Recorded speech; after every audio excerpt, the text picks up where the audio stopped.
a Hmong dance group dedicated to preserving and celebrating the richness of Hmong culture through the art of dance. Their performances embody Hmong traditions with vibrant attire, graceful choreography, and cultural meaning.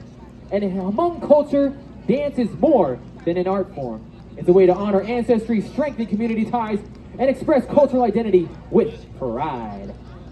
Founded in the summer of 2024, they continue to thrive as an active group committed to sharing the beauty and resilience of Hmong culture with diverse audiences.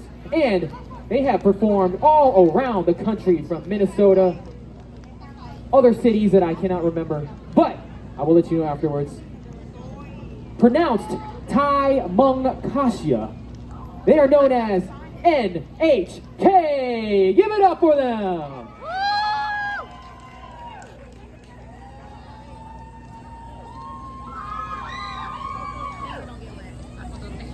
举手了呢。